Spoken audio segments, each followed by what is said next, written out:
Assalamualaikum warahmatullahi wabarakatuh. Halo semuanya, apa kabar nih? Semoga baik-baik aja ya. Pada kesempatan kali ini, kami dari kelompok 4 kelas 3 PA 18 Universitas Gunadarma ingin membahas mengenai skizofrenia guna memenuhi nilai mata kuliah psikologi abnormal. Sebelum masuk ke pembahasan, izinkan saya memperkenalkan anggota kelompok terlebih dahulu.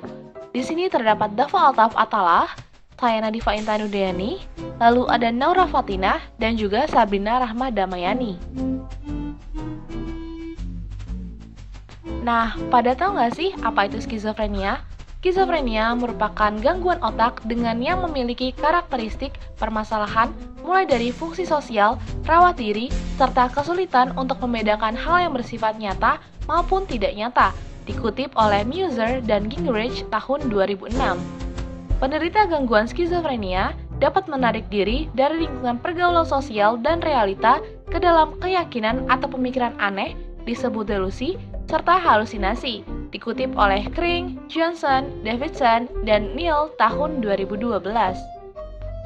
Menurut DSM-5, individu dikatakan mengalami gangguan skizofrenia jika mengalami gejala ataupun simptom positif dan negatif yang signifikan pada periode waktu 1 bulan dan dengan beberapa gejala lain yang berlangsung dalam kurun waktu minimal 6 bulan. Lalu ada gejala skizofrenia. Peter Beck mengatakan bahwa secara general, gejala serangan skizofrenia dibagi menjadi dua, yaitu gejala positif dan negatif. Yang pertama adalah gejala positif, atau gejala nyata skizofrenia, yaitu yang pertama, halusinasi, yaitu persepsi sensori yang salah atau pengalaman yang tidak terjadi dalam realitas.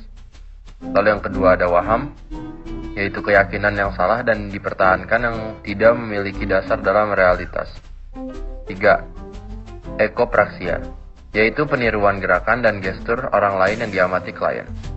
Yang keempat, flight of ideas, yaitu aliran verbalitasi yang terus-menerus saat individu melompat dari suatu topik ke topik lain dengan cepat.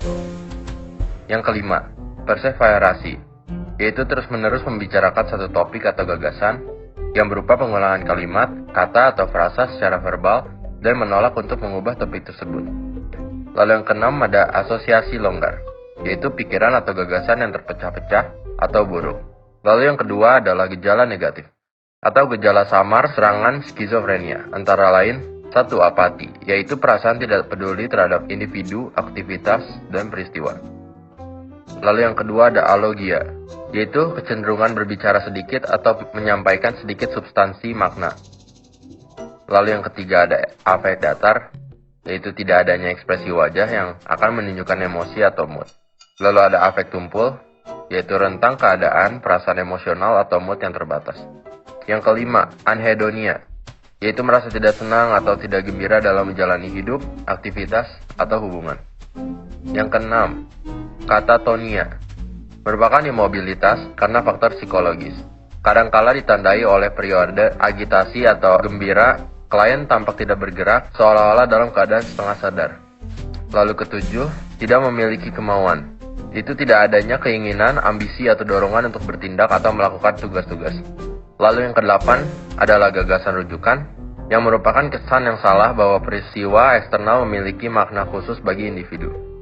Lalu yang terakhir ada ambivalensi, yaitu mempertahankan keyakinan atau perasaan yang tampak kontradiktif tentang individu, peristiwa, dan situasi yang sama. Tadi kan kita sudah membahas mengenai gejala skizofrenia ya. Sekarang kita akan membahas mengenai pengobatannya. Pengobatannya dapat dilakukan dengan cara mulai dari jenis obat. Terapi medis utama untuk skizofrenia ini ialah psikofarmakologi, antipsikotik yang juga dikenal sebagai neuroleptik. Diprogramkan utama karena keefektifannya dalam mengurangi gejala psikotik. Obat-obatan ini tidak dapat menyembuhkan skizofrenia, tetapi dapat digunakan untuk mengatasi gejala-gejala tersebut. Berikutnya, terapi. Terapi skizofrenia terdiri dari pemberian obat-obatan, psikoterapi, dan rehabilitasi. Terapi psikososial pada skizofrenia meliputi terapi individu, terapi kelompok, terapi keluarga, rehabilitasi psikiatri, latihan keterampilan sosial, dan juga manajemen kasus. Dikutip oleh Iswanti Dei tahun 2012. Tetapi sangat disayangkan dari dua jenis pengobatan tersebut terdapat efek samping. Efek terapeutik, obat pada klien skizofrenia memiliki respon yang berbeda-beda pada setiap individu dan membutuhkan waktu yang cukup lama untuk merasakan manfaat dari obat tersebut. Menurut Muslim tahun 2001, efek samping yang sering terjadi ialah gejala ekstrapiramidal, seperti kedua tangan gemetar atau tremor, kekakuan alat gerak, contohnya bila berjalan seperti robot, otot leher mulai kaku sehingga kepala klien seolah-olah terasa terpelintir atau tertarik. Efek samping ini menimbulkan rasa tidak nyaman bagi klien dan menimbulkan asumsi negatif terkait ada dan tidak adanya manfaat dari obat tersebut bagi kesembuhan klien skizofrenia. Eits, tenang aja, di sini juga akan dibahas tentang indikator keberhasilan terapi. Pengobatan skizofrenia ini harus dilakukan secara terus-menerus sehingga pasiennya nanti dapat dicegah dari kekambuhan penyakit tersebut dan dapat mengembalikan fungsi untuk produktif, serta akhirnya dapat meningkatkan kualitas hidupnya. Dikutip oleh Yuliantika DKK tahun 2012. Adapun jenis-jenis skizofrenia.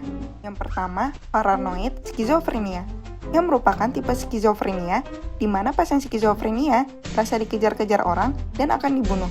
Tipe skizofrenia ini lebih sering menunjukkan perilaku kekerasan daripada skizofrenia tipe lainnya. Yang kedua, hebephrenic skizofrenia, sering timbul pada masa remaja atau antara umur 15 sampai 25 tahun. Gejala yang terlihat yaitu gangguan proses berpikir, gangguan kemauan, dan adanya depersonalisasi atau double personality. Gangguan psikomotor seperti mannerism, neologisme, atau perilaku kekanak-kanakan sering terdapat pada skizofrenia tipe ini. Yang ketiga, katatonik skizofrenia, sering terjadi pada umur antara 15 sampai 30 tahun, dan biasanya akut, serta sering diawali oleh stres emosional. Mungkin juga terjadi gaduh hingga gelisah katatonik.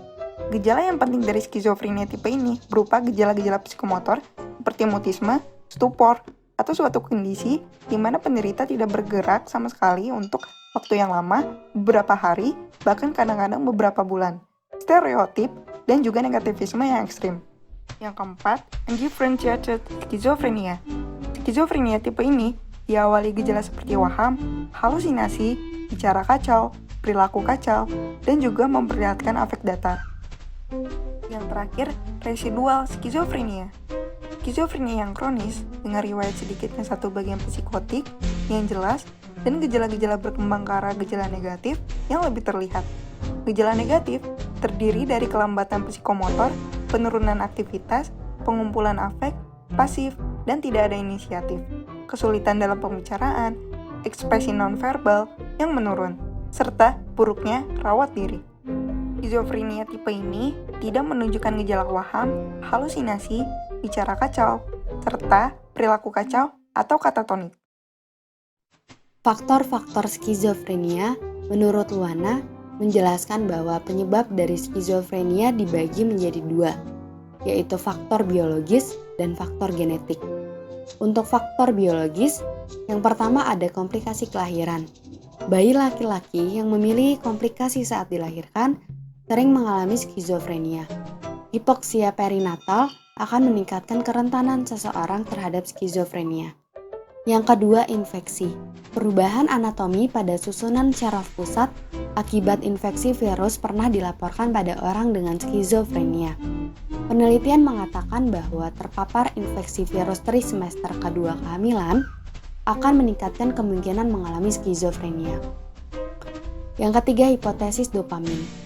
Dopamin merupakan neurotransmitter pertama yang berkontribusi terhadap gejala skizofrenia. Hampir semua obat antiseptik baik tipikal maupun atipikal menyerat reseptor. Yang keempat ada hipotesis serotonin. Gadum, Woolley, dan Shaw pada tahun 1954 mengobservasi efek lysergic acid di ethylamide atau LSD, yaitu suatu zat yang bersifat campuran agonis atau antagonis reseptor 5-HT. Yang terakhir ada struktur otak. Daerah otak yang mendapatkan banyak perhatian adalah sistem limbik dan ganglia basalis. Otak pada penderita skizofrenia terlihat sedikit berbeda dengan orang normal. Ventricle terlihat melebar, penurunan massa abu-abu, dan beberapa area pribadi peningkatan maupun penurunan aktivitas metabolik. Untuk faktor genetik, Para ilmuwan sudah lama mengetahui bahwa skizofrenia diturunkan. 1% populasi umum, tetapi 10% pada masyarakat yang mempunyai hubungan derajat pertama, seperti orang tua, kakak laki-laki atau perempuan dengan skizofrenia. Masyarakat yang mempunyai hubungan derajat kedua, seperti paman, bibi, kakek atau nenek, dan sepupu, dikatakan lebih sering dibandingkan populasi umum. Kembar identik 40% sampai 65% berpeluang menderita skizofrenia. Sedangkan kembar dizigotik sebanyak 12%. Anak dan kedua orang tua yang skizofrenia berpeluang 40%. Satu orang tua 12%. Demikian beberapa poin-poin yang dapat kami sampaikan pada kesempatan kali ini. Kami mohon maaf yang sebesar-besarnya apabila ada tutur kata maupun pembawaan penjelasan dari kami kurang berkenan. Terima kasih atas waktu, perhatian, dan kesempatannya. Wassalamualaikum warahmatullahi wabarakatuh.